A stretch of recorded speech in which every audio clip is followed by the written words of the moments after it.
राधे राधे। आज करेंगे हम क्लास 10 में मैथ के मोस्ट इंपोर्टेंट क्वेश्चन। देखो ध्यान दो, मैंने 8-9 वीडियो डाल दी हैं चैप्टर वाइज, प्ले लिस्ट में पड़ी होंगी, जाके जरूर देख लियो। बहुत बढ़िया सवाल है वो, ठीक है। और आज हम सब चैप्टर के मिक्स करने की कोशिश करेंगे, जिस तरीके से तुम्हारे पेपर में आने की संभावना बढ़ जाए, ठीक है, और तुम्हें समझने में भी आवे। तो पहला क्वेश्चन ही देखते हैं, जाके संभावना सबसे ज्यादा रहता है। तो सिद्ध कीजिए अंडूर 2 एक अपरिमेय संख्या है।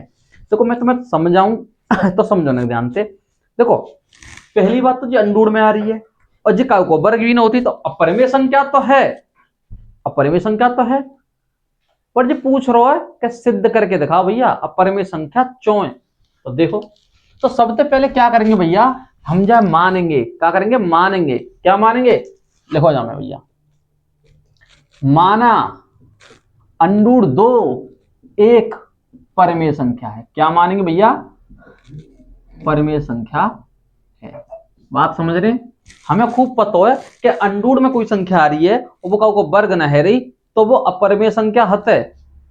पर वो तो सिद्ध करवा रहा हो भैया, दिखाओ, हमें करके दिखाओ क्यों है। तो भैया सबसे पहले क्या करेंगे, हम बात संख्या परिमेय संख्या मान लेंगे, ठीक है भैया। और तुम्हें मैं बता दूं कि भैया जब हम जब परिमेय संख्या मान रहे हैं, क्या कर रहे हैं, परिमेय संख्या अगर जाए मान रहे हैं तो भैया जाए P बट्टा Q के रूप में लिखेंगे, ठीक है। चूंकि भैया परिमेय संख्या हमेशा, मैं तुम्हें बता दूं कि परिमेय संख्या हमेशा P बट्टे Q के रूप में होता है। काय के रूप में होता है, P बट्टा Q के रूप में, मतलब बट्टे में संख्या आता है, अपॉन में संख्या आता है, भैया समझ रहे। अच्छा, पर भैया जाके एक शर्त है, वो शर्त का है कि भैया P अपॉन Q के रूप में तो तुम जा लिख लो, पर बट्टे में, बट्टे मतलब क्या है, क्यू में। भैया अगर क्यू की जगह तुम्हें कभी भी जीरो नहीं रखेंगे, है ना, क्यू की जगह कहां ना रखेंगे, जीरो। और एक बात और तो पी और क्यू सह अभाज्य संख्या है। क्या है भैया, सह अभाज्य संख्या है।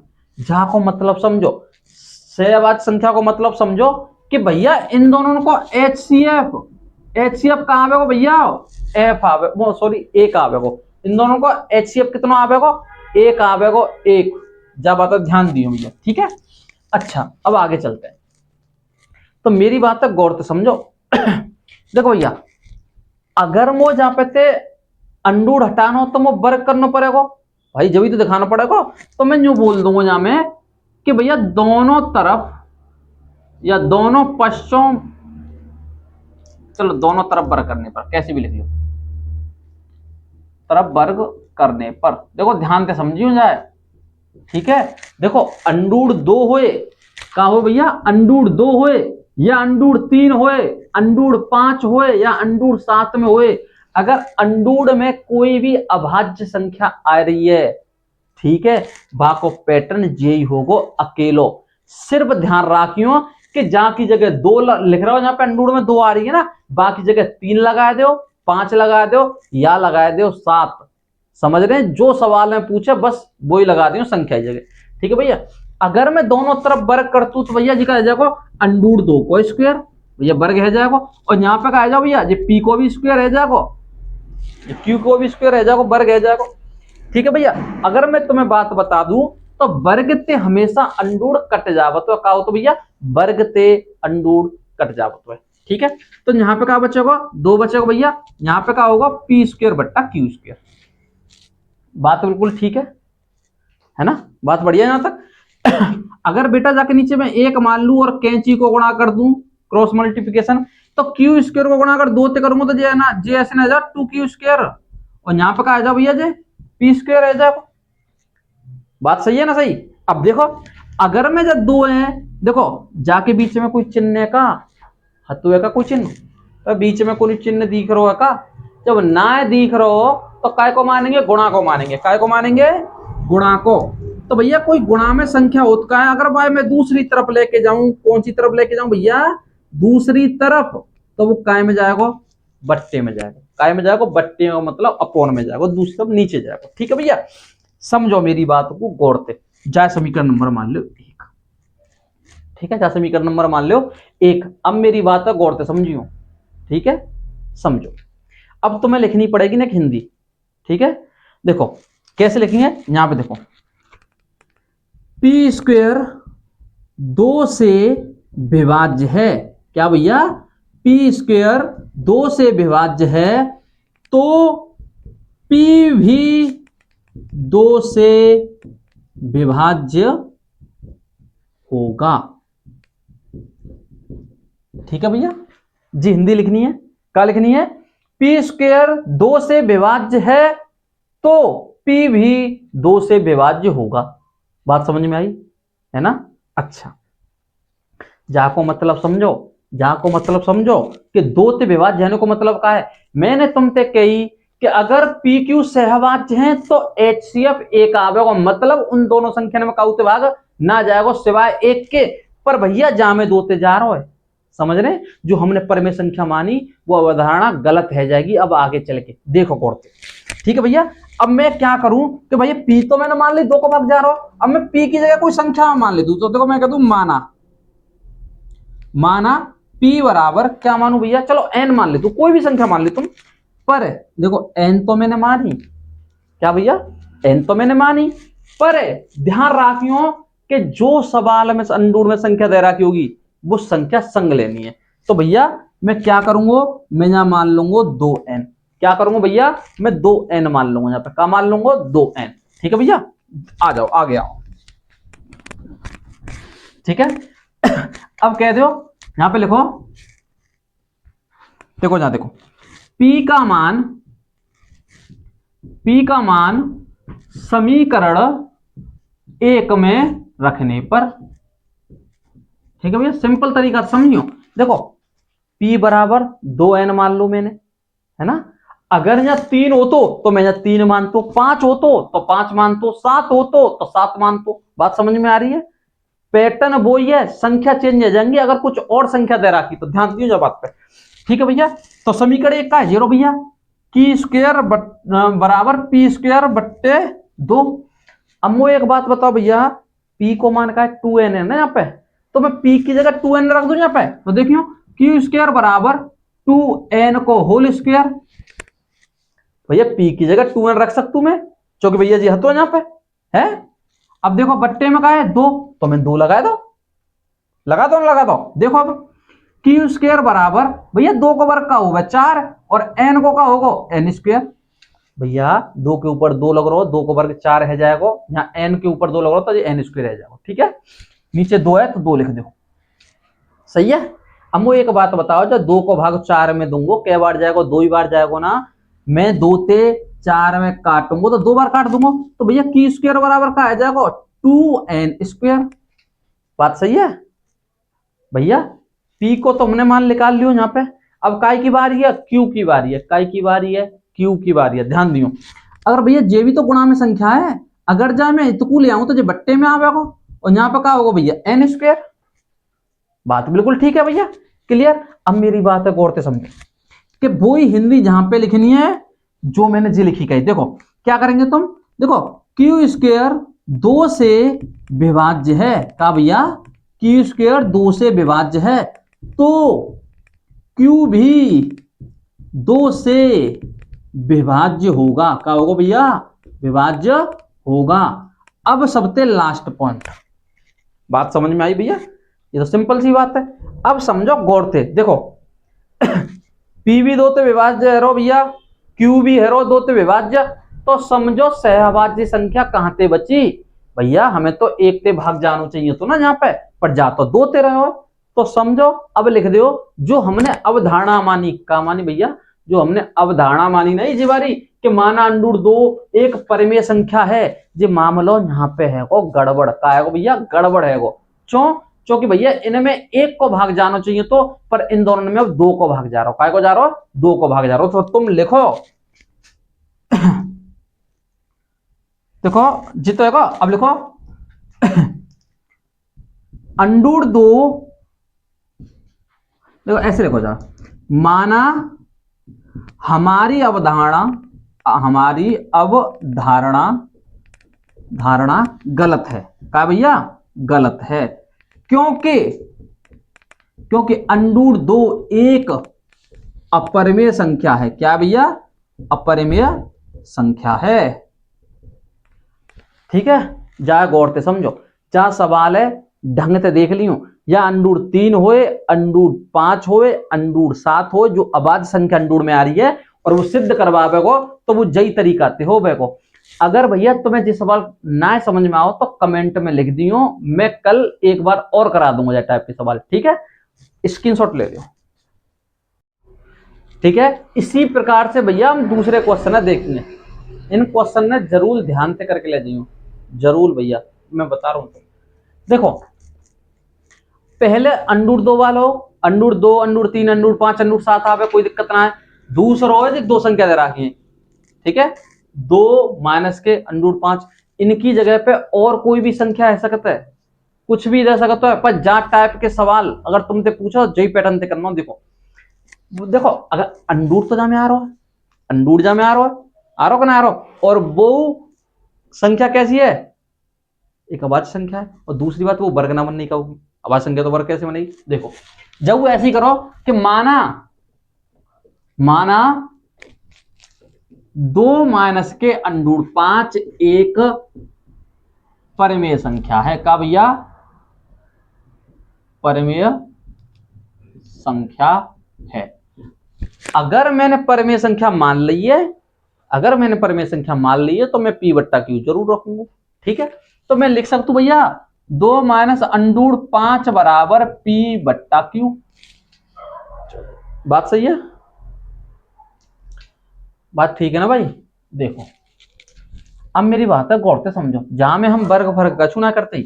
देखो अगर मैंने पी बट्टा क्यू मानो तो मुझे लिख के तो बताना पड़ेगा भाई, दूसरे आदमी है समझाना पड़ेगा कि क्यू बराबर हम 0 ना रख सकते, 0 रखेंगे तो संख्या इनफिनिटिव मतलब अनंत आ जाएगी, जहां पर हम ना रखते। और दूसरी बात अगर ने अच्छे से करने का तो यहाँ पे लिख दो पी कोमा क्यू सहअभाज्य संख्या है, सहअभाज्य है, इतना ही लिख दो, सहअभाज्य काफी है। सहअभाज्य को मतलब क्या है कि HCF काय को P और Q को, P और Q को HCF कितना होना चाहिए भैया, 1 होना चाहिए, समझ रहे हैं ना बात है, P और Q को HCF 1 होना चाहिए। देखो भैया मेरी बात है गौर से समझो, अगर मैं जब 5 है तो ले जाऊं और जहां संख्या है इधर ले आऊं बराबर के, इन दोनों में घुमा दूं, चूंकि 5 माइनस को है ना, अगर मैं जहां संख्या पर को ले जाऊं चाहे माइनस को करूं फिर माइनस को भाग दूं, बात दिक्कत होगी। अब समझो कैसे करूं, मैंने 2 इंदो है, पी बट्टा क्यू इधर लेके आऊंगा तो ये माइनस को आ जाएगा, ठीक है, और 5 है दूसरी तरफ ले जाऊंगा तो जिकाय को आ जाएगा प्लस को आ जाओ, जिकाय को आ जाओ प्लस को आ जाओ। तो बात है समझो कि जब कोई संख्या है हम बराबर के दूसरी तरफ लेके जावत हैं कितको दूसरी तरफ, तो इनके चिन्ह बदल जाते हैं, ठीक है भैया।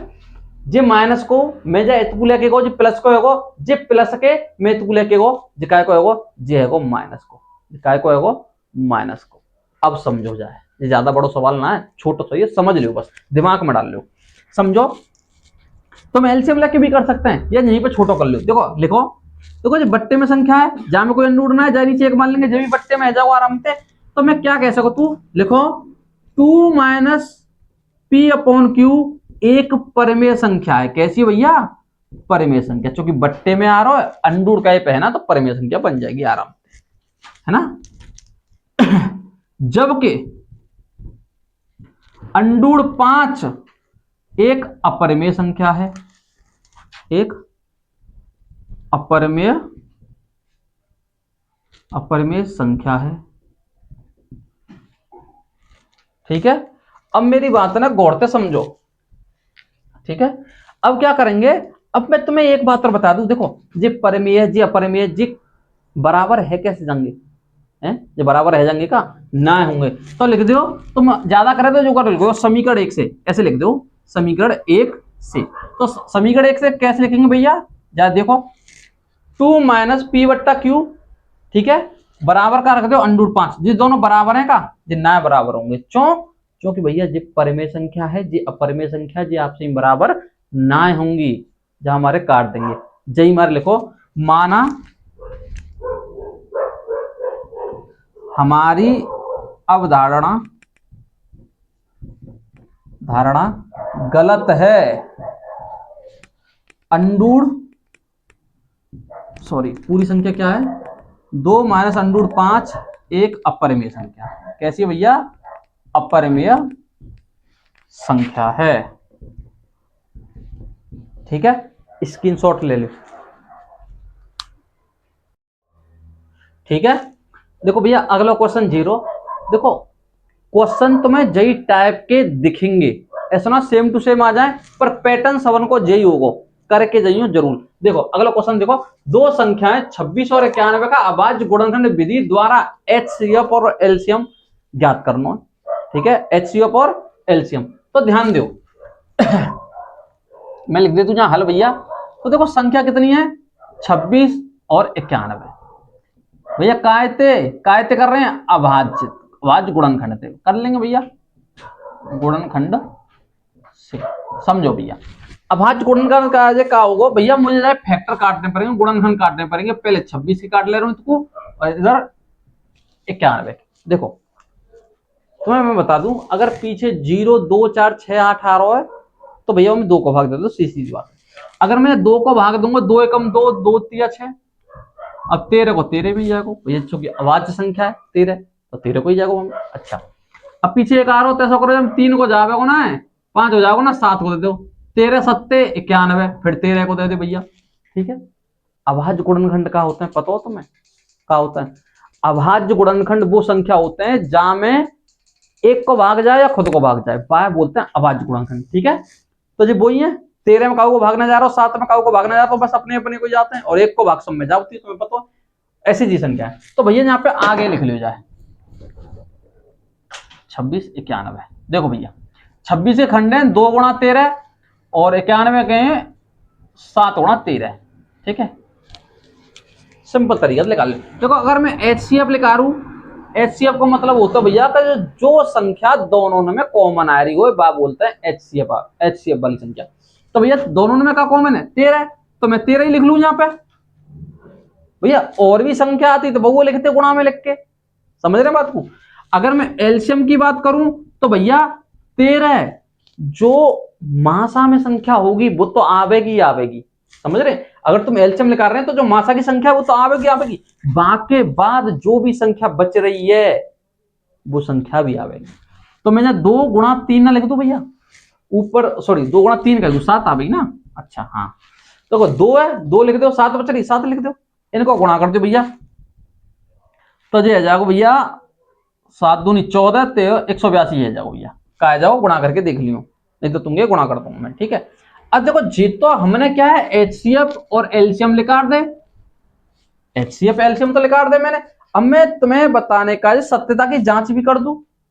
अगर सत्यता की जांच तुम्हें करवेगा पूछ ली तो कैसे करेंगे, तो देखो ध्यान से समझ लो, एक मैं बता दूं सत्यता की जांच, सत्यता की जांच। तो जांच कैसे होगी समझो, देखो पहली संख्या गुणा दूसरी संख्या बराबर एचसीएफ गुणा एलसीएम, मतलब पहली संख्या गुणा दूसरी संख्या बराबर एचसीएफ गुणा एलसीएम। देखो पहली संख्या हमेशा ये वाली होगी और भैया दूसरी संख्या ये वाली होगी। तो मैं कह दूं 26 गुणा 91 और एचसीएफ का है भैया 13 और एलसीएम क्या है 182। बात सही है ना भैया, इन दोनों को गुणा करके अगर सेम संख्या आ रही है दोनों तरफ तो भैया हमारा सवाल सही है, सत्यता की जांच हो जाएगी। तो भैया गुणा करके देख लो, 26 गुणा 91, एक को गुणा करेंगे भैया 26 के 26 26, 9 करेंगे 9 6 54 का 4 हाथ से लगा 5, 9 दूनी 18 और 5 23, जोड़ दे भैया तो जी कहा जाएगा भैया 23 66 आएगा। कितना आएगा भैया, अब जब करके देख लो 182 गुणा 13, 3 दूनी 6, 3 8 24 का 4 हाथ से लगा 2, 3 एकम 3 और 2 5 गुणा, और जी कहा जाएगा भैया एक गुणा करेंगे तो जी तो 182 में कुछ यहाँ पे 6 4 और 2 6 5 और 3 13 और भैया लो जो बराबर आयो। तो भैया ये भी कहेगी तो मैं सत्यता की जांच। अगर तुम्हें जा तरीका से सवाल पूछ लो तो जा तरीका से कर दियो आराम से। ठीक है, स्क्रीनशॉट ले लो। ठीक है भैया, अगले क्वेश्चन है देखो ये दूसरे चैप्टर में थे शून्य का योगफल और गुणनफल में थे। ठीक है, तुमसे सत्यता की जांच करवे का जी पूछ लेगो जहां तक चांस बन रहे हैं, और ये सवाल कई बार आ चुका है, कई बार आ चुका है। ठीक है, बड़े ध्यान से समझो। तो सबसे पहले मैं क्या करूंगा भैया कि सवाल लिख लूंगा, हल कर रहे हैं भैया, क्या कर रहे हैं हल कर रहे हैं। देखो एक्स स्क्वायर प्लस के 7x प्लस के 10 बराबर मान लो 0, बराबर मान लो 0। देखो जब हम काउ के शून्य ज्ञात करते हैं, क्या ज्ञात करते हैं, शून्य, तो y बराबर 0 मान लेते, क्योंकि बाकी वैल्यू निकालते हैं हम। ध्यान रखियो जब भी शून्य ज्ञात करेंगे तो बराबर का मान लेंगे 0, क्योंकि बाको में मान निकालना, जब ध्यान से समझो। देखो तो बात है, पहले मैं तुम्हें एक बात और बता दूं, है ना। तो सूत्र है बाको, एक तो होता शून्यकों का योगफल, क्या होता शून्यकों का योग, क्या होता भैया माइनस बी अपॉन ए। योगफल को मतलब क्या होता है अल्फा प्लस बीटा, मतलब कोई दो संख्या जोड़ रही हूं बस जोड़ के क्या होगा माइनस बी अपॉन ए। अगर मैं बोल दूं शून्यकों का गुणनफल का होता भैया गुणनफल, तो ये होता है सी अपॉन ए। गुणनफल को मतलब गुणा होगा भैया, तो मैंने मान लिया अल्फा इंटू बीटा बराबर सी अपॉन ए, और योग का मतलब जोड़ो तो भैया मैं जोड़ लगा दो। ठीक है, मेरी बात है गौर से समझियो। जे आवत्व सत्यता की जांच में, काय में आवत्व सत्यता की जांच में, तो भैया जब जांच करेंगे तो इन फॉर्मूले लगाएंगे, और शून्य ज्ञात करेंगे तो 0 लगाएंगे। ठीक है, जहां में अंडोड़ वाला सवाल भी आता और कई बार पूछा गया होता है, ध्यान से देख लीजिए बात को। तो देखो सत्यता की जांच में तुम कहेंगे एबीसी आ रहे हैं तो इनको मान पूछा जाएगा। तो मैं तुम्हें बता दूं क्या, देखो ए एक्स स्क्वायर प्लस के बी एक्स प्लस के सी बराबर 0। ठीक है, यहां डायरेक्ट समझ लो, समझा अगर मैं डिटेल में समझा दूं तो प्यार से समझा तो अब तो भैया टाइम बचो ही ना, तो जैसे बता रहा हूं बस समझने की कोशिश करो। एक्स स्क्वायर के संग जो वैल्यू आ रही है वो भैया मान होगा ए को, जो एक्स के संग वैल्यू आ रही है वो मान होगा बी को, और जो खाली आ रही है जाके संग एक्स वाई कच्छू ना वो मान होगा सी को। बात समझ में आ रही है। एक्स स्क्वायर के संग जो संख्या आ रही है वो मान ए को, एक्स के संग संख्या आ रही है वो मान बी को, और जो खाली आ रही है वो मान सी को। ठीक है, तो देखो एक्स स्क्वायर के संग यहाँ पर तो कच्छू हत्तो ना है, तुम तो जो कहेंगे गुरुजी यहाँ पे तो कुछ है ही ना है, एक्स स्क्वायर के संग हत्तो है। अगर भैया एक्स स्क्वायर के संग आगे कोई संख्या ना है तो बा के आगे एक मानते हैं, क्या मानते हैं एक। तुम्हारे कहते बता दे रहा हूं मैं, तो मैं साइड में लिख दे रहा हूं भैया ए को मान 1, बी को मान कितना आता है एक्स के संग 7 भैया, और सी को मान 10, जाके संग एक्स वैक्स कुछ भी ना होती वो मान होता है सी को, काय को होता है सी को। ध्यान दो, अब वो भैया शून्य ज्ञात करने, तो देखो तो मैं लिख लू एक्स स्क्वायर। देखो सबसे पहले बात समझो कि 10 को गुणा सबसे आगे वाली संख्या में करते हैं हम। ठीक है, जब भी हम काई के मान निकालते हैं, ठीक है, जो अगर समीकरण से जब भी काई के मान निकालते हैं तो लास्ट वाली संख्या गुणा 1 में करते हैं, आगे वाली संख्या में 1 में ना आगे वाली संख्या। तो 10 को गुणा 1 में करेंगे कितना आएगा भैया 10 ही आएगा ना। अब वो 10 के गुणा करके का लेके आना, गुणनखंड काट के, सॉरी गुणनखंड काट के 7 लेके आना। तो मैं यहाँ लिख दे रहा हूँ, मिटा दूंगा बाद में भैया।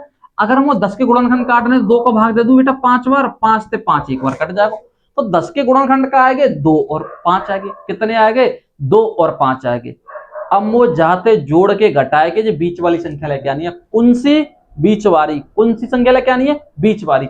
अगर मैं 5 और 2 जोड़ दूंगा तो 7 होते हैं, मिल लो 7 हमें, तो ऐसे ही लिखो। देखो अब लिखो भैया जाए, देखो एक्स स्क्वायर प्लस के, एक लगाओ या मत लगाओ बात कोई फर्क ना पड़ता।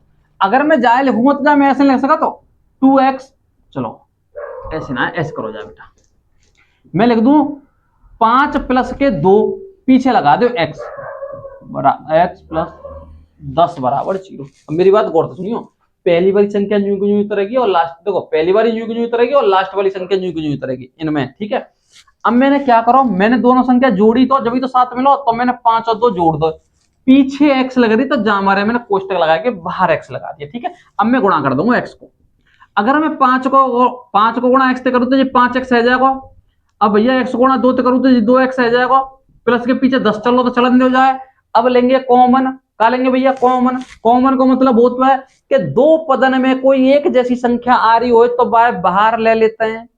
समझ में आई, दो पदन में कोई एक जैसी संख्या या एक संख्या से भाग जा रहा हो तो संख्या बाहर ले लेते हैं। समझ रहे बात को।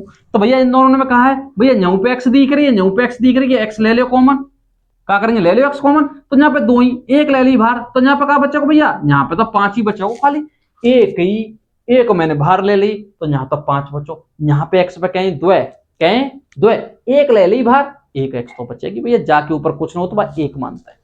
यहाँ पे देखेंगे तो मैं यहाँ पे कुछ लोग रोना है, एक लगा दे कोई दिक्कत ना, बात तो वही है। ठीक है, अच्छा प्लस, अब जहां में तो क्या कॉमन आ रहा हो देखो कोड के भैया ऐसी कोई संख्या देखो जो दोनों में भाग जा रहा हो तो और अच्छी बात है भैया। जा रहा हो 2 को भाग तो जा ही रहो। देख लो 2 को भाग 2 में जा रहा हो, अरे 2 को भाग 10 में जा रहा हो, तो मैं 2 ना कॉमन ले लूं है भैया, ले लूं ना कॉमन, तो ले लो 2 कॉमन।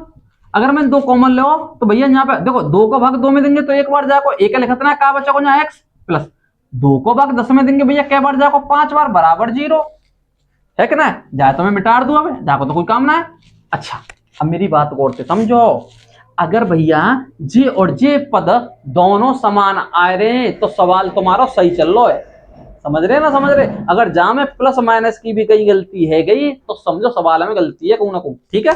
अच्छा अगर इन दोनों में सेम आ गई तो भैया मैं x प्लस 5 कॉमन ही जो ले लूं, कॉमन को मतलब समझ रहे बाहर निकाल लूं।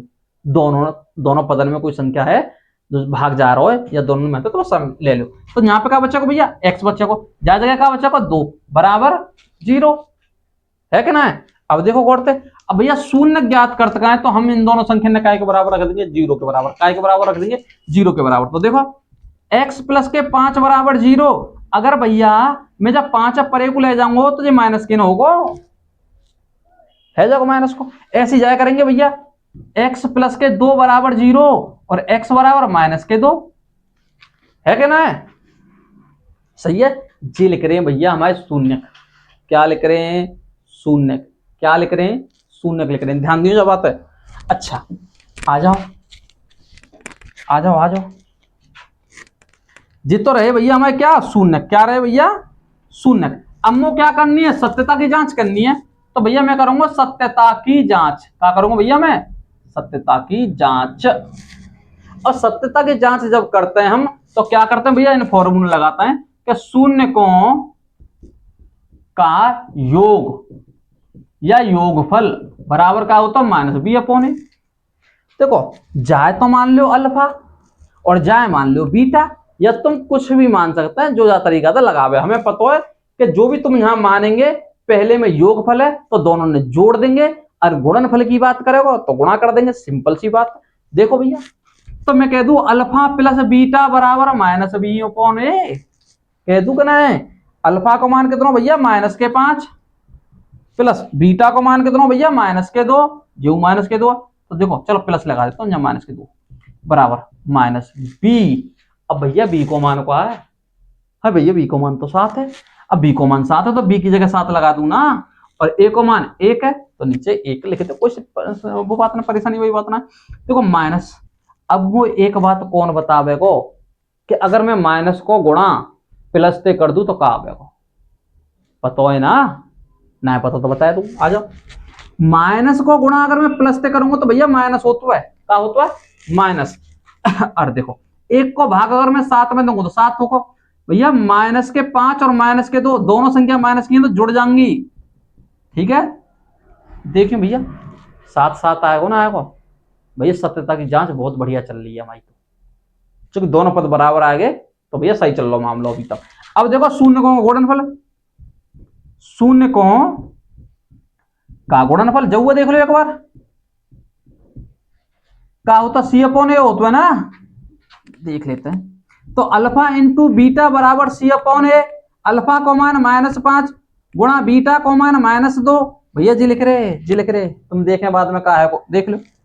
और सी को मान भैया 10 दे रहा कौन यहाँ पे देख लो गौर से भैया, और ए को मान 1, 5 दूनी 10। मैं एक बार फिर पूछूंगा तुमसे कि -5 को गुणा अगर मैं -2 ते करूं तो संख्या 10 ही आवेगी, कछु और ही आवेगी है भैया। देखो माइनस को गुणा अगर मैं माइनस से कर तू तो क्या आ जाएगा प्लस, क्या आ जाएगा प्लस, तो 5 दूनी 10 और बराबर जी का है 10 भैया, जो बराबर आएगा, ठीक है। अगर वीडियो में ना आ रहा है तो मैं साइड में लिख दे तू जाए, देखो ये आ जाएगा 10 बराबर 10, ठीक है। 5 दूनी 10 माइनस माइनस प्लस, और 10 पहले ही है, एक को भाग 10 में दूंगा 10 ही रहेगा, ठीक है भैया। बहुत बढ़िया सवाल है, देख लो जा, ले लो स्क्रीनशॉट, ठीक है। इसी तरीका से भैया एक और सवाल करते हैं।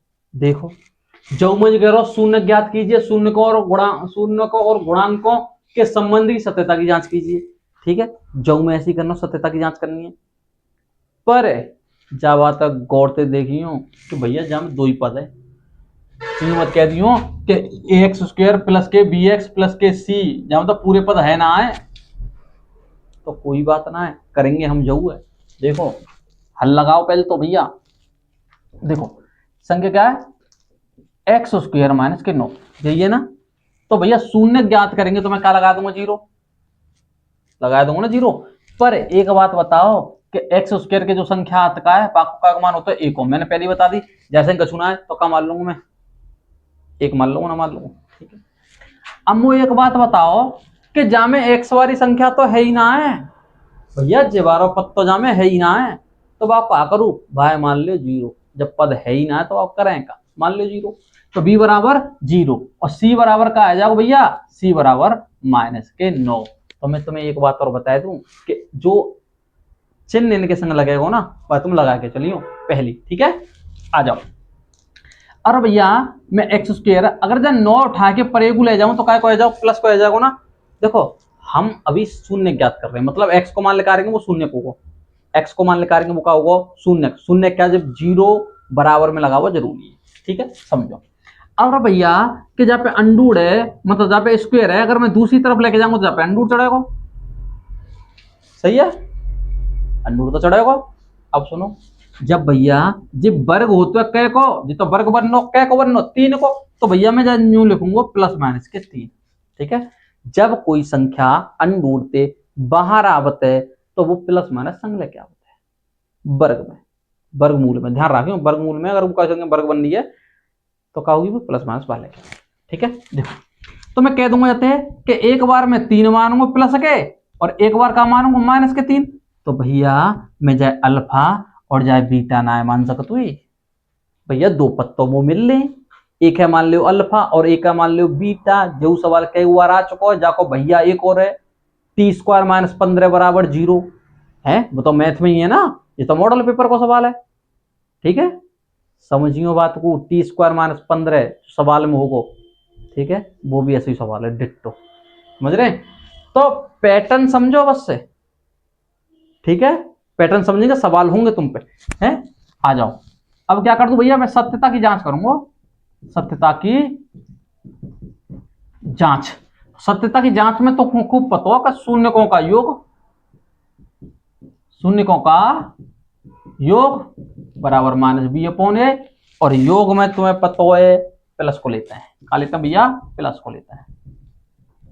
तो अल्फा को मान कितना है 3, बीटा को मान -3 बराबर, बी को मान कितना भैया 0, 0 बट्टे ए को मान 1। अब भैया 3 माइनस की जी 3 प्लस की कट के का आएगी 0, का आएगी 0।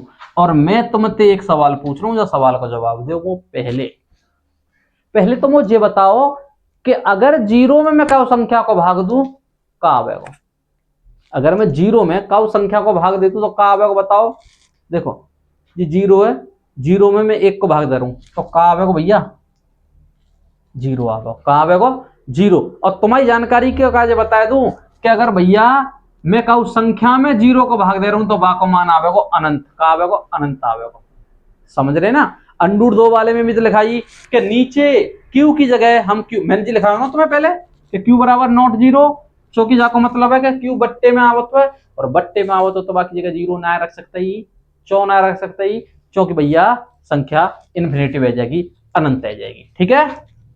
अगले आ जाओ भैया, शून्यकों का गुणनफल, शून्यकों का गुणनफल का होता है c/a, का होता है c/a, का होता है c/a। तो भैया गुणनफल को मतलब होता है गुणा, तो मैंने यहाँ दो पद माने अल्फा और बीटा, तो उन्हें मैं गुणा में लिख दूं, हैं लिख दो गुणा में भैया, गुणा। अब अल्फा को मान 3, बीटा को मान -3 और सी को मान खुद -3 है तो -3 बट्टे ए को मान 1। देखो 3 को गुणा 3 में करूंगा 3 त्रिका 9 पर आगे आवेगा माइनस, और यूं पे भैया 1 को भाग 9 में दूंगा तो माइनस ही आवेगा ना, है गई जांच भाई, अरे आगे दोनों बराबर है गई जांच, आयो समझ में, कर लियो ढंग से, पेपर में आने के चांस है, मैं वो नहीं करा रहा हूँ, ज्यादा फालतू चीज नहीं करा रहा हूँ।